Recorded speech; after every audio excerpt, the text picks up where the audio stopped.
ಬಂಧುಗಳೇ ನಮಸ್ಕಾರ. ನಾನು ನಿಮ್ಮ Mukundan Guruji. YouTube channel life 360.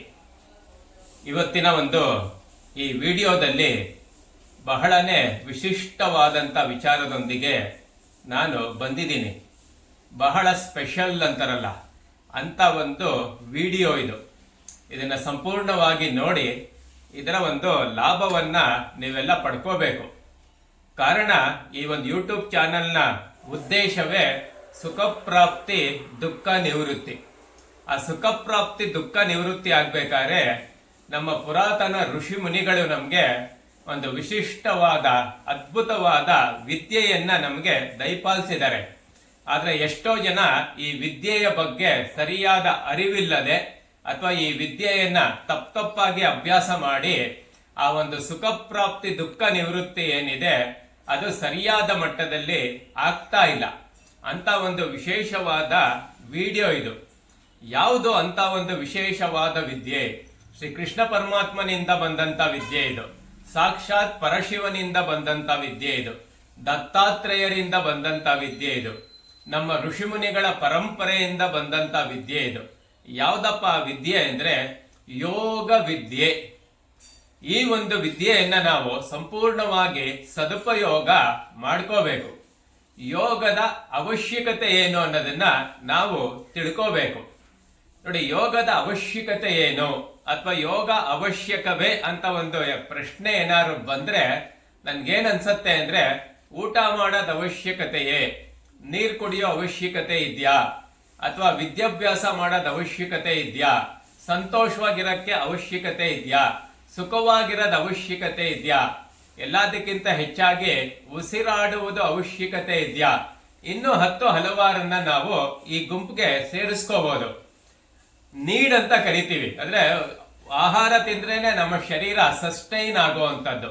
ಪ್ರತಿ ದಿವಸ ಆಹಾರ ಬೇಕೇ ಬೇಕು. ಬೇಕಾ ಅನ್ನೋ ಪ್ರಶ್ನೆ ಇಲ್ಲ. ಅದರಲ್ಲಿ ಮನುಷ್ಯ ನೀರು ಕುಡಿಲೇಬೇಕು. ನೀರು ಕುಡದೆ ನಾವು ಬದುಕಕ್ಕೆ ಆಗಲ್ವಲ್ಲ, ಹೌದು ಅಲ್ವಾ? ನೀರು ಕಮ್ಮಿ ಕುಡಿಬೋದು, ಜಾಸ್ತಿ ಕುಡಿಬೋದು, ಬಟ್ ನೀರಿಲ್ದೆ ಬದುಕಕ್ಕೆ ಆಗಲ್ಲ.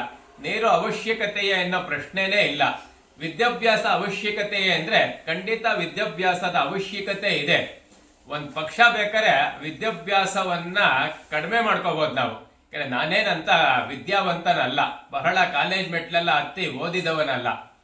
ಸುಖವಾಗಿರೋದ ಅವಶ್ಯಕತೆಯೇ, ಸಂತೋಷವಾಗಿರೋ ಅವಶ್ಯಕತೆಯೇ ಅಂದ್ರೆ ಎಲ್ಲದಕ್ಕಿಂತ ದೊಡ್ಡದಾಗಿ ಉಸಿರಾಡುವುದು ಅವಶ್ಯಕತೆ ಇದೆಯೇ ಅನ್ನೋ ಪ್ರಶ್ನೆ. ಅಂದ್ರೆ ಉಸಿರಾಡೋದು ಅವಶ್ಯಕತೆ ಇದೆ ಅಂತಾದ್ರೆ ಯೋಗ ಮಾಡುವುದು ಅಷ್ಟೇ ಅವಶ್ಯಕವಾಗಿದೆ ನಮ್ಮ ಜೀವನದಲ್ಲಿ. ಯಾಕಂದ್ರೆ ಈ ಯೋಗ ವಿದ್ಯೆ ನಮಗೆ ಸುಖವನ್ನ ತಂದ್ಕೊಡತ್ತೆ, ಸಂತೋಷವನ್ನ ತಂದ್ಕೊಡತ್ತೆ. ನೋಡಿ, ಮನುಷ್ಯನಿಗೆ illness of the body, sickness of the mind ಎರಡೂ ಹೆಚ್ಚಾಗಿರುತ್ತೆ. ಶರೀರದಲ್ಲಿ ಹಲವಾರು ಕಾಯಿಲೆಗಳು ಅಥವಾ ಶರೀರದಲ್ಲಿ ಸತ್ವ ಇಲ್ಲದೆ ಇರೋವಂಥದ್ದು, ಮನಸ್ಸಿನಲ್ಲಿ ಏನೇನೋ 108 ಗೊಂದಲಗಳು, 108 ಒತ್ತಡಗಳು. ಈ ರೀತಿ ಶರೀರವು ದಷ್ಟಪುಷ್ಟವಾಗಿ ಆರೋಗ್ಯಕರವಾಗಿ ಇಲ್ಲ, ಮನಸ್ಸು ಸಂಪೂರ್ಣವಾಗಿ ಪ್ರಫುಲ್ಲವಾಗಿ ಶಕ್ತಿಯುತವಾಗಿ ಇಲ್ಲ. ಇದನ್ನಾಗ್ಬೇಕಾದ್ರೆ ಅದಕ್ಕಿರೋ ಅಂತ ಏಕೈಕ ಮಾರ್ಗ ಅಂದ್ರೆ ಯೋಗ ಮಾರ್ಗ. ಅದು ಅತ್ಯಂತ ಮನುಷ್ಯನಿಗೆ ಬಹಳವೇ ಮುಖ್ಯ. ಅದಕ್ಕೆ ನಾವು ಯೋಗ ಮಾಡಿ ಏನು ದೊಡ್ಡ ಯೋಗಿಗಳಾಗ್ಬೇಕಾಗಿಲ್ಲ. ಸಮಾಜದಲ್ಲಿ ಬಹಳಷ್ಟು ತಪ್ಪು ಕಲ್ಪನೆ ಇದೆ. ನಾವ್ ಯಾಕೆ ಯೋಗ ಮಾಡಬೇಕು, ನಾವು ಸಾಫ್ಟ್ವೇರ್ ಇಂಜಿನಿಯರು ಅಥವಾ ನಾವು ಡಾಕ್ಟ್ರು, ನಾವು ಲಾಯರು, ನಾವು ಇನ್ನೇನೋ ಬಿಸ್ನೆಸ್ ಮಾಡ್ತಾ ಇದ್ದೀವಿ, ನಮಗೂ ಯೋಗಕ್ಕೂ ಏನ್ ಸಂಬಂಧ ಅಂತ. ಇದರಂತ ಅತ್ಯಂತ ದೊಡ್ಡ ತಪ್ಪು ಕಲ್ಪನೆ ಇನ್ಯಾವುದೂ ಇಲ್ಲ. ಇದಕ್ಕಿಂತ ಅತ್ಯಂತ ದೊಡ್ಡ ಮೌಢ್ಯತೆ ಇನ್ಯಾವುದೂ ಇಲ್ಲ. ಅವ್ರಿಗೇನೆ ಈ ಯೋಗ ತುಂಬಾ ಅವಶ್ಯಕವಾಗಿರೋದು. ಯಾಕಂದ್ರೆ ನೀವೇನೇನೋ ಹುದ್ದೆ ಮಾಡ್ತಾ ಇದ್ದೀರಲ್ಲ, ಜೀವನದಲ್ಲಿ ಏನೇನೋ ಸಾಧನೆ ಮಾಡಕ್ ಹೊರಟಿದ್ದಾರಲ್ಲ, ಆ ಸಾಧನೆ ಮಾರ್ಗವನ್ನ ಅತ್ಯಂತ ಸುಲಭವಾಗಿಸೋದು ಯಾವ್ದಪ್ಪ ಅಂದ್ರೆ ಈ ಯೋಗ ವಿದ್ಯೆ. ಸೊ ಯೋಗ ಮಾಡೋ ಅಂತದ್ದು ನಾವು ಉಪಯೋಗಿಗಳಾಗಕ್ಕೆ, ಯೋಗಿಗಳಾಗಕ್ಕಲ್ಲ. ಇದನ್ನ ತಿಳ್ಕೋಬೇಕು. ಯೋಗಿಗಳಾಗಕ್ಕೆ ಯೋಗ ಮಾಡೋ ಅಂತವ್ರು ಋಷಿ ಮುನಿಗಳು ಮಾಡ್ತಾ ಇದ್ರು. ಆದ್ರೆ ನಾವು ಯೋಗ ಮಾಡೋ ಅಂತದ್ದು ಉಪಯೋಗಿಗಳಾಗಕ್ಕೆ. ಯಾರಿಗ ಉಪಯೋಗಿಗಳಾಗಕ್ಕೆ? ಮೊದಲು ನಮಗೆ ನಾವು ಉಪಯೋಗಿಗಳಾಗ್ತೀವಿ. ನಮ್ಮ ಬಾಡಿಯ ಕೆಪಾಸಿಟಿ ಜಾಸ್ತಿ ಆಗತ್ತೆ, ನಮ್ಮ ಮನಸ್ಸಿನ ಶಕ್ತಿ ಜಾಸ್ತಿ ಆಗತ್ತೆ, ನಮ್ಮ ಆಲೋಚನೆ ಲಹರಿ ಪರಿವರ್ತನೆ ಆಗತ್ತೆ. ಇದೆಲ್ಲ ಆದಾಗ ಜೀವನ ಸುಖ ಪ್ರಾಪ್ತಿ ಕಡೆ ಖಂಡಿತ 100ಕ್ಕೆ 100 ನಡೆಯತ್ತೆ. ಆದ್ರೆ ಈ ಯೋಗವನ್ನ ಸರಿಯಾದ ರೀತಿಯಲ್ಲಿ ಮಾಡಬೇಕು. ಕೇವಲ ಒಂದಷ್ಟು ಆಸನಗಳನ್ನ ಮಾಡಿ ಅದನ್ನೇ ಯೋಗ ಅಂತ ನಾವು ತಿಳ್ಕೊಂಡ್ಬಿಟ್ರೆ ಅದು ಯೋಗವಲ್ಲ, ಕೇವಲ ಯೋಗಾಸನ ಮಾತ್ರ ಆಯ್ತು. ಯೋಗ ಅಂದ್ರೆ ಸರಿಯಾದ ಯೋಗ ಯಾವ್ದಪ್ಪ ಅಂದ್ರೆ ಅಷ್ಟಾಂಗ ಯೋಗ ಅಂತ ನಮ್ಮ ಪತಂಜಲಿ ಮುನಿಗಳು ನಮ್ಗೆ ದಯಪಾಲಿಸಿದ್ದಾರೆ. ಆ ಅಷ್ಟಾಂಗ ಯೋಗವೇ ಮಾಡ್ಬೇಕು, ಅದೇ ಸರಿಯಾದ ಯೋಗ.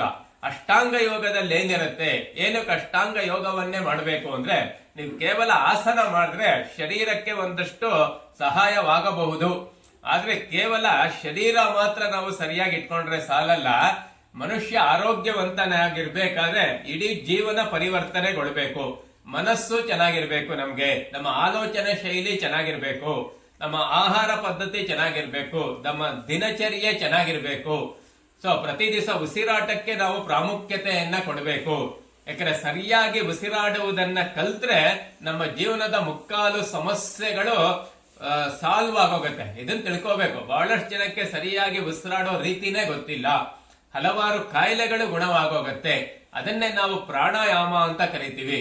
ಹಾಗಾಗಿ ಅಷ್ಟಾಂಗ ಯೋಗ ಮಾರ್ಗ ಇದೆಯಲ್ಲ, ಆ ಮಾರ್ಗದಲ್ಲೇ ಯೋಗವನ್ನ ಕಲಿಬೇಕು. ಆದ್ರೆ ಈ ಅಷ್ಟಾಂಗ ಯೋಗ ಮಾರ್ಗದಲ್ಲಿ ಯೋಗವನ್ನ ಕಲಿಸುವವರೀಗ ಬಹಳನೇ ಕಮ್ಮಿ, ಬಹಳನೇ ವಿರಳ ಅಂತ ಹೇಳ್ಬೋದು. ಕೇವಲ ಶರೀರಕ್ಕೆ ಆಸನಗಳನ್ನ ಮಾಡಿಸ್ಬಿಟ್ಟು ಯೋಗ ಮಾಡಿಸ್ದೆ ಅಂತಾರೆ ಯೋಗ ಶಿಕ್ಷಕರು.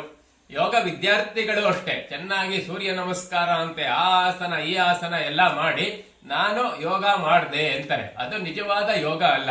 ಯೋಗ ಅಂದ್ರೆ ಅಷ್ಟಾಂಗ ಯೋಗವೇ ಮಾಡಬೇಕು. ಈ ಅಷ್ಟಾಂಗ ಯೋಗವನ್ನ ಕಲಿಯಕ್ಕೆ ಮತ್ತೆ ನಿಮ್ಮ ಜೀವನವನ್ನ ಪರಿವರ್ತನೆ ಮಾಡ್ಕೊಳ್ಳಕ್ಕೆ, ಶರೀರದ ಕಾಯಿಲೆಯನ್ನ ಗುಣಪಡಿಸ್ಕೊಳ್ಳಕ್ಕೆ, ಮನಸ್ಸನ್ನ ಚೆನ್ನಾಗಿಟ್ಕೊಳ್ಳಕ್ಕೆ ಇದೊಂದು ಅವಕಾಶ. ಈ ನಿಟ್ಟಿನಲ್ಲೇ ನಿಮ್ಮೆಲ್ಲರ ಒಂದು ಅನುಕೂಲಕ್ಕಾಗಿ ಈ ವಿದ್ಯೆಯನ್ನ ಕಲ್ಸ್ಕೊಡೋರು ಯಾರು ಬೇಕಲ್ಲ, ಅದನ್ನ ಕಲ್ಸ್ಕೊಡುವ ಒಂದು ನಿರ್ಣಯವನ್ನ ನಾನು ತಗೊಂಡಿದ್ದೀನಿ. ಏನಿರುತ್ತೆ ಈ ಅಷ್ಟಾಂಗ ಯೋಗದಲ್ಲಿ ಅನ್ನೋದನ್ನ ಮೊದಲು ತಿಳ್ಕೋಬೇಕು.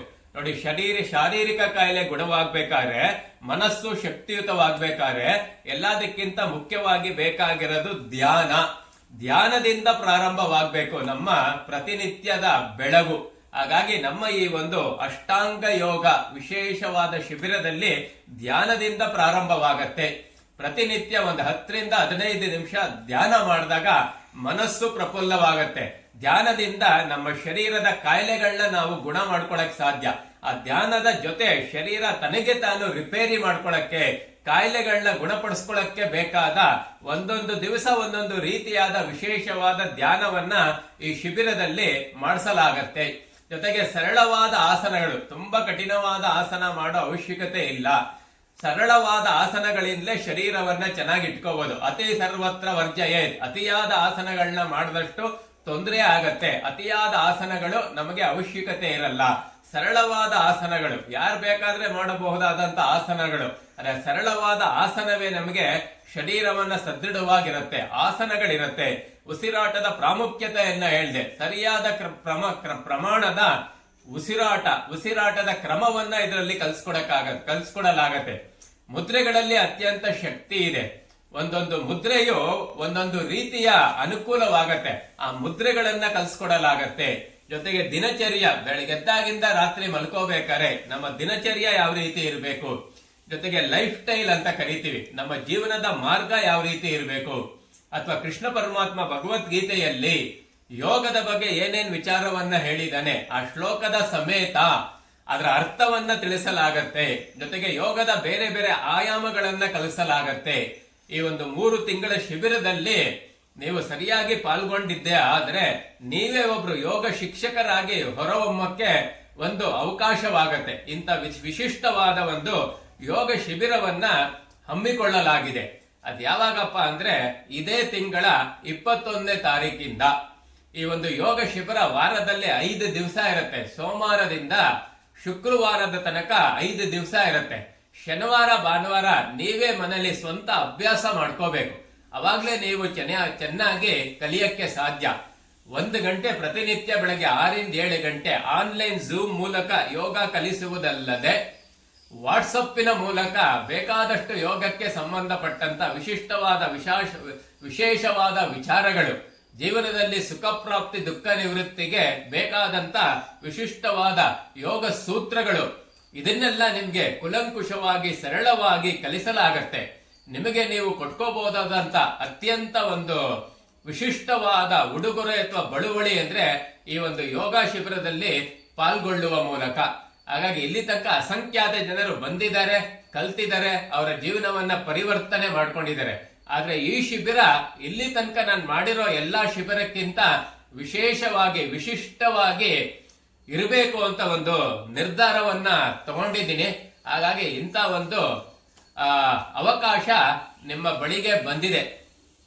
ಹಾಗಾಗಿ ಈ ಒಂದು ಶಿಬಿರದಲ್ಲಿ ಭಾಗವಹಿಸಿ ನಿಮ್ಮ ಜೀವನದ ಒಂದು ಸರ್ವತೋಮುಖ ಅಭಿವೃದ್ಧಿಗೆ ನೀವೇ ಕಾರಣರಾಗಿ. ನೋಡಿ ಬಂಧುಗಳೇ, ನಮ್ಗೆ ದಿನ 24 ಗಂಟೆ ಇರುತ್ತೆ. 24 ಗಂಟೆ ಕಾಲದಲ್ಲಿ ನಾವು ಬೆಳಗ್ಗೆ ಎದ್ದ ತಕ್ಷಣ ನಮಗಾಗಿ ನಾವು ಕೇವಲ 1 ಗಂಟೆಯನ್ನ ಮೀಸಲಿಟ್ರೆ ಈ ಅಷ್ಟಾಂಗ ಯೋಗಕ್ಕೆ. ಮತ್ತೆ ಕೇಳ್ಕೋಬೇಕು, ಅಷ್ಟಾಂಗ ಯೋಗ ಯಾವ್ಯಾವುದೋ ಯೋಗ ಮಾಡಿದ್ರೆ ಉಪಯೋಗವಿಲ್ಲ, ಅಷ್ಟಾಂಗ ಯೋಗವೇ ಮಾಡಬೇಕು. 100 ಜನ ಯೋಗ ಶಿಕ್ಷಕರಿದ್ರೆ ಆ 100 ಜನದಲ್ಲಿ ಯಾರೋ ಒಬ್ರು ಮಾತ್ರ ನಿಜವಾದ ಅಷ್ಟಾಂಗ ಯೋಗವನ್ನ ಕಲಿಸ್ಕೊಡ್ತಾರೆ. ಅಂತ ಅಷ್ಟಾಂಗ ಯೋಗವನ್ನ ಕಲಿಯಕ್ಕೆ ನಿಮ್ಗೆ ಇಲ್ಲೊಂದು ವೇದಿಕೆ ಸಜ್ಜಾಗಿದೆ. ಹಾಗಾಗಿ ಈ ಅವಕಾಶವನ್ನ ನೀವು ಬಳಸ್ಕೊಳ್ಳಿ. ಇದರ ಬಗ್ಗೆ ಇನ್ನೂ ಹೆಚ್ಚಿನ ಮಾಹಿತಿಗಳೇನಾದ್ರೂ ನಿಮಗೆ ಬೇಕಿದ್ದಲ್ಲಿ ನನಗೆ ಕರೆ ಮಾಡಿ. ನನ್ನ ಸಂಖ್ಯೆ 9980569117. ಇನ್ನು ಈ ಒಂದು ವಿಚಾರದ ಬಗ್ಗೆ ಬೇರೆ ಬೇರೆ ಮಾಹಿತಿಗಳನ್ನ ಪೋಸ್ಟರ್ ಮೂಲಕವೂ ನಿಮಗೆ ಲಭ್ಯವಾಗೋ ರೀತಿ ಮಾಡಲಾಗತ್ತೆ.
ಅಂದ್ರೆ ಯಾವುದೇ ಮನುಷ್ಯ ಜೀವನದಲ್ಲಿ ಯಾವುದೇ ಸಾಧನೆ ಮಾಡ್ಬೇಕಾದ್ರೆ ಯಾವುದೇ ಕ್ಷೇತ್ರದಲ್ಲಿ ಶರೀರವೇ ತುಂಬಾ ಮುಖ್ಯ.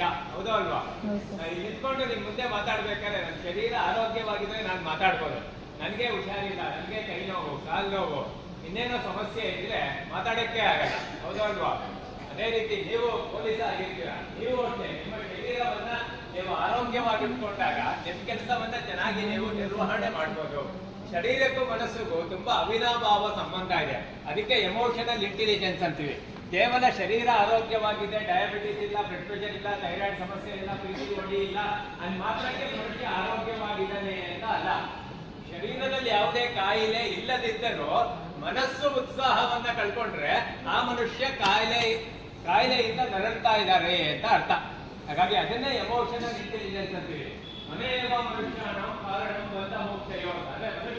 ಯೋಗ ಮಾಡದೇ ಇರೋದು ಗೊತ್ತು, ಆದ್ರೆ ನಿಜವಾದ ಯೋಗ ಅಂದ್ರೆ ಸಮಾಧಿ ಅಂತ. ಅದು ಯಾಕೆ ಅರ್ಥ ಆಗತ್ತೆ ಅಂದ್ರೆ ಯೋಗ ಸೂತ್ರವನ್ನ ಚೆನ್ನಾಗಿ ಅಧ್ಯಯನ ಮಾಡಿದವ್ರು ಮಾತ್ರ ಅರ್ಥವಾಗುತ್ತೆ.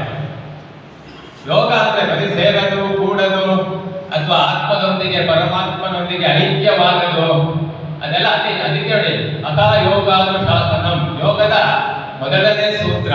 ಪ್ರಾರಂಭ ಹಂತದಲ್ಲಿ ಮಾತ್ರ ಅದು. ಆಕ್ಚುಲಿ ಯುಕ್ತಿ ಅಂದ್ರೆ ಸಮಾಧಿ ಅಂತ ಅರ್ಥ. ಸಮಾಧಿ ಸ್ಥಿತಿಗೆ ಏರುವುದು ಅಂತ. ಅದು ಒಂದೊಂದೇ ಯೋಗದ 4. ಇದನ್ನ ಸರ್ವಾಂಗಾಸನ ಅಂತಾರೆ. ಸರ್ವಾಂಗ ಎಲ್ಲ ಅಂಗಗಳಿಗೂ ಉಪಯುಕ್ತವಾದ್ದು ಹೆಸರೇ ಹೇಳುತ್ತೆ. ಇವಾಗ ಸರ್ವಾಂಗಾಸನದಲ್ಲಿ ಪದ್ಮಾಸನ ಆಗ್ತಾ ಇದ್ದಾರೆ, ಅದಾಕೆ ಈಗ ಪಿಂಡಾಸನ ನೋಡಿ. ಈಜಾಗಿ ಹಿಂಗೆತ್ತು ಗೋಣಿ ಚೀಲದಲ್ಲಿ ಹಾಕಿ ಹೊತ್ಕೊಂಡು ಹೋಗ್ತಾ ಇರಬಹುದು. ಇದು ಪಿಂಡಾಸನ. ಅವರು ಹೇಳ್ತಾರೆ ಇದೆಲ್ಲ ನಮ್ಮ ಯೋಗ ಶಿಕ್ಷಕರುಗಳಿಗೆ, ಜೊತೆಗೆ ಹೊಸದಾಗಿ ಶಿಕ್ಷಕರಾಗಿ ಹೋಗ್ತಾ ಇರೋರಿಗೆ ಒಂದು ಅದ್ಭುತವಾದ ಸಂದೇಶ. ಅವ್ನು ಹೇಳ್ತಾನೆ I want to learn one more thing before I die ಅಂತ. ಸಾಯಕ್ ಮುಂಚೆ ಏನಾದ್ರು ಹೊಸದನ್ನ ಕಲಿತೆ ಅಂತ ಒಂದು ಆತ್ಮ ತೃಪ್ತಿ ಇರುತ್ತೆ ನನಗೆ ಅಂತ. ಹಾಗಾಗಿ ನಾವೆಲ್ಲ ಟೀಚರ್ ಆಗಿರೋರು teaching is learning, learning is teaching ಅಂತ. ಅಂದ್ರೆ ಎಷ್ಟು ಕಲಿಸ್ತಾ ಹೋಗ್ತೀವೋ ಅಷ್ಟು ಜಾಸ್ತಿ ನಾವು ಕಲಿಬೇಕು. You cannot give what you. ಯೋಗದ ಅಭ್ಯಾಸ ಮಾಡ್ಬೇಕಾದ್ರೆ ಅಯ್ಯೋ ನನ್ಗೆ ಹೊಟ್ಟೆ ಹಸಿತಾ ಇದೆ, ಅಯ್ಯೋ ಕೈ ನೋವು, ಅಯ್ಯೋ ಬಿಸಿಲಿದೆ, ಅಯ್ಯೋ ನೆರಳಿದೆ, ಈ ರೀತಿ ಯಾವುದೇ ಆಲೋಚನೆಗಳು ತಲೆಯಲ್ಲಿ ಬರಬಾರ್ದಂತೆ. ಎಲ್ಲ ಆಲೋಚನೆಗಳನ್ನ ದೂರ ಇಟ್ಟು ಯೋಗದಲ್ಲಿ ಮಾತ್ರ ತೊಡಗಿಸ್ಕೊಳ್ಳುವಂತದ್ದು. ಅಲ್ಲಿ ಕೆಲವರಿಗೆಲ್ಲ ಬಿಸಿಲಿದೆ, ಆ ಬಿಸಿಲು ನಿಮ್ಮನ್ನ ಡಿಸ್ಟರ್ಬ್ ಮಾಡಿತು ಅಂದ್ರೆ ನಿಮ್ಮಲ್ಲಿ ಯೋಗದ ಶಕ್ತಿ ಇಲ್ಲ ಅಂತ. ಬಿಸಿಲು ನಮ್ಮನ್ನ ಡಿಸ್ಟರ್ಬ್ ಮಾಡಬಾರ್ದು. ಈಗ ಜೋರಾಗಿ ಮಳೆ ಬರುತ್ತೆ, ಮಳೆ ಬಂದು ಅದರಿಂದ ನಾವು ಡಿಸ್ಟರ್ಬ್ ಆಗಬಾರ್ದು. ಆ ರೀತಿ ಎಲ್ಲ ಚಿಂತೆಯನ್ನ ಹೊರಗಿಟ್ಟು ಯಾವ ರೀತಿ ಅಭ್ಯಾಸ ಮಾಡಬೇಕು? ಗುರುಪಾದಿಷ್ಟ ಮಾರ್ಗೇನ, ಗುರುಗಳ ಸಮ್ಮುಖದಲ್ಲಿ, ಗುರುಗಳ ಮಾರ್ಗದರ್ಶನದಲ್ಲಿ ಯೋಗವನ್ನು ಅಭ್ಯಾಸ ಮಾಡಬೇಕು.